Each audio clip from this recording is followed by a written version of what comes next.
Hi மக்கள் எல்லாரும் எப்படி இருக்கீங்க? சூப்பராக இருக்கீங்க நம்புறேன். நானும் நல்லா இருக்கிறேன். வாங்க வீடியோ போகிறோம். இன்றைக்கி என்ன செய்ய போகிறோம்? ஒரு அருமையான சூப்பரான சுவையில் ஒரு ரெசிபி தாங்க செய்ய போகிறோம். இது எவ்வளோ சாப்பாடு கொடுத்தாலும் பத்தாதுங்க, அந்த அளவுக்கு டேஸ்ட்டான இதுங்க ரெசிபி. இந்த ரெசிபி செய்யும்போது தயவு செய்து குழம்பு செய்யாதீங்க. நீங்கள் செஞ்சீங்கன்னா அந்த குழம்பு அப்படியே இருந்தாலும் யூஸ் பண்ண மாட்டாங்க யாருமே. இதை தாங்க போட்டு சாப்பிடுவாங்க, அந்த அளவுக்கு டேஸ்ட்டாக. இன்றைக்கி நம்ம என்ன செய்யணும் சொல்லட்டுமா? இன்றைக்கி கருவாடு மாங்காய் தொக்கு தாங்க செய்ய போகிறோம். இந்த மாங்காய் சீசன் முடியங்காட்டி இது ஒரு தடவை ட்ரை பண்ணிடுங்க. எப்படி இருந்துச்சு எனக்கு மறக்காமல் ரெட் ஹார்ட் கமெண்ட் பண்ணிட்டு போங்க. நான் போடுற ரெசிபியில் நீங்கள் ட்ரை பண்ணிங்களா என்னென்னு தெரியல. நீங்கள் ட்ரை பண்ணிங்கன்னா நல்லா இருந்துச்சுன்னா எனக்கு எப்படி இருந்துச்சுன்னு சொல்லிட்டு எனக்கு கமெண்ட் பண்ணிட்டு போங்க.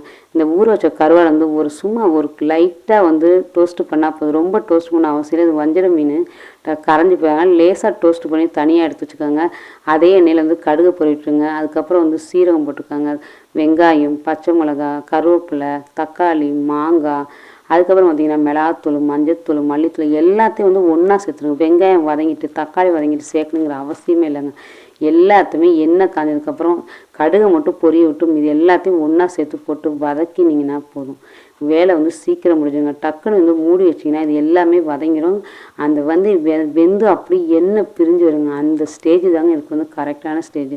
எப்படி இருக்குது பார்த்தீங்கன்னா, நல்லா மிக்ஸ் பண்ணிக்கோங்க. நீங்கள் தனித்தனியாக போட்டு வேக வைக்கணும் அவசியம், எல்லாத்தையும் ஒன்றா போட்டு பாருங்கள். இப்போயே தக்காளி நல்லா லைட்டாக குழைய வந்துச்சு. தக்காளி நல்லா குழைய வந்தாதாங்க எந்த டிஷ்ஷாக இருந்தாலும் டேஸ்ட்டாக சூப்பராக இருக்கும். நீங்கள் லைட்டாக மூடி வச்சிட்டிங்கன்னா சீக்கிரம் எல்லாம் மாங்காய்லேருந்து எல்லாமே வெந்துடும். இப்போ பாருங்கள், ஒரு 10 செகண்ட் தாங்க வச்சேன் பாருங்கள். இப்போ எண்ணெய் பிரிஞ்சு பார்த்தீங்கன்னா, இந்த ஸ்டேஜில் இன்னும் கொஞ்சம் தண்ணி சேர்த்துக்கணும். அப்போ தான் அந்த மாங்காய் நல்லா வெந்து இதாகணும். அதுக்கு மாங்காய் குழையணுங்கிற அவசியமே கிடையாது. இந்த ஜஸ்ட்டு கொஞ்சம் தண்ணி, நம்ம புளி தண்ணி போல நம்ம மாங்காய் போட்டனால புளி சேர்க்க தேவையில்லை. தண்ணி மட்டும் ஊற்றி கொஞ்சம் கொதிக்க விட்டுருங்க. ஒரு 5 நிமிஷம் கொதிக்கட்டும், அவ்வளோதான்.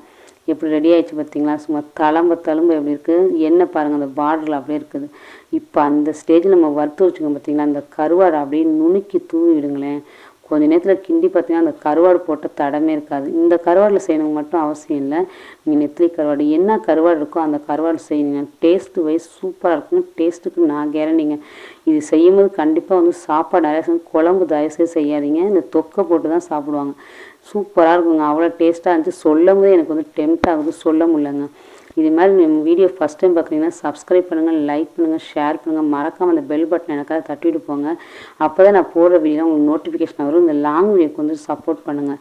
தயவுசெய்து நீங்கள் சப்போர்ட் பண்ணுங்கள். நீங்கள் உங்களோட சப்போர்ட் குறைஞ்சிருச்சு. இப்போ நான் அந்த ரைஸ் அதை போட்டு அப்படி பிணைஞ்சு சாப்பிட்றேன் பாருங்கள். அவ்வளோ டேஸ்ட்டாக இருந்துச்சுங்க. என்ன இருந்தாலும் சாப்பாடு கம்மியாக செஞ்சிடாதீங்க.